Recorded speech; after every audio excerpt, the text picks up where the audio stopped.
आज Doubtnut app download करें। Doubtnut पर अपने सभी गणित, रसायन विज्ञान, भौतिक विज्ञान और जीव विज्ञान के डाउट्स का करो सफाया।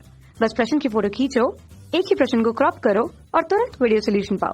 अभी डाउनलोड करें। नमस्कार दोस्तों, स्वागत करता हूं आप सभी का। आपका प्रश्न है, क्या होता है जब H3PO3 को गर्म करते हैं? ठीक है ना, तो आइए हम इस प्रश्न के उत्तर को देखते हैं। ठीक, तो जो हमारा H3PO3 है, इसे हम बोलते हैं फास्फोरस एसिड। ठीक है ना, H3PO3 ये हमारा है फास्फोरस अम्ल। फास्फोरस अम्ल, ठीक है ना। तो जो फास्फोरस अम्ल है, इसमें जो हमारा केंद्रीय परमाणु है वह हमारा फास्फोरस है। ठीक है, ये हमारा केंद्रीय परमाणु है। ठीक, और जो केंद्रीय परमाणु है, इसकी जो ऑक्सीकरण अवस्था है यहाँ पर, वह हमारी +3 है। ठीक है ना, तो यहाँ पर फास्फोरस की ऑक्सीकरण, ठीक है ना, अवस्था +3 है यहाँ पर। ठीक है, और जैसे कि हमसे प्रश्न कह रहा है कि इसको हम गर्म करते हैं, ठीक है ना, तो गर्म करने के फलस्वरूप ये हमारा PH3 तथा PH3 अर्थात फॉस्फीन गैस और फॉस्फोरिक एसिड में परिवर्तित हो जाता है। ठीक है ना, तो इसकी जो समीकरण है वह कुछ इस प्रकार से होगी हमारी। H3PO3 को जब हमने गर्म किया, ठीक है ना, तो इसके फलस्वरूप हमें मिलता है H3PO4। ठीक है, ये हमारा फास्फोरिक अम्ल बनता है तथा PH3, ठीक है ना, ये हमारी फॉस्फीन गैस। ठीक है ना, ये हमारी फॉस्फीन बन गई, फॉस्फीन गैस। ठीक है, तथा ये हमारी है फास्फोरिक अम्ल है हमारा, फास्फोरिक अम्ल है। ठीक, तथा ये हमारा फास्फोरस अम्ल है, फास्फोरस अम्ल। ठीक है, तो अब पहले हम इस समीकरण को जो संतुलित कर लेते हैं, तो संतुलित करने के लिए यहाँ पर हम 4 से गुणा कर देंगे। ठीक है, तथा यहाँ पर हमारे 3 जो अणु हैं वह हमारे फास्फोरिक अम्ल के बनेंगे। ठीक है ना, तो इस प्रकार से ये जो हमारी समीकरण है वह होती है। ठीक है ना, तो इस समीकरण में जो हमारा, जैसा कि हमने देखा था कि जो फास्फोरस अम्ल है, इसमें जो केंद्रीय परमाणु हमारा फास्फोरस होता है, उसकी ऑक्सीकरण अवस्था +3 है। ठीक है ना, तथा जब ये हमारा परिवर्तित होता है तो ये हमारा फास्फोरिक अम्ल में परिवर्तित होता है। ठीक, और यहाँ पर जो हमारा फास्फोरस है, इसकी ऑक्सीकरण अवस्था जो है वह +5 हो जाती है।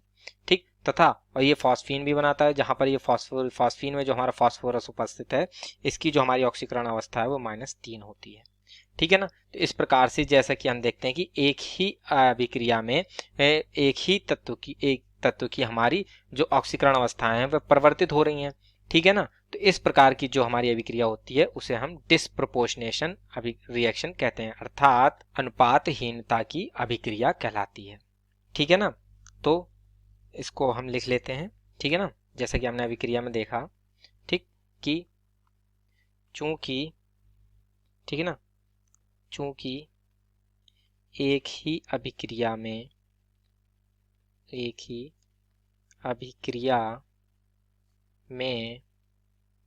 ठीक है ना, एक ही तत्व की ऑक्सीकरण, ठीक है ना, ऑक्सीकरण अवस्थाएं, ठीक है, अवस्थाएं घटती हैं और बढ़ती हैं। ठीक है, घटती है और बढ़ती है, घटती है और बढ़ती है। ठीक है ना, घटती और बढ़ती है, तो ऐसी जो अभिक्रिया होती है वह हमारी, ठीक है ना, अनुपातहीनता की अभिक्रिया कहलाती है। ठीक है, तो ऐसी अभिक्रिया, ठीक है ना, अनुपातहीनता, ठीक है ना, अर्थात इसको जो इंग्लिश में हम कहते हैं, बोलते हैं ठीक है ना, डिस्प्रोपोर्शनेशन,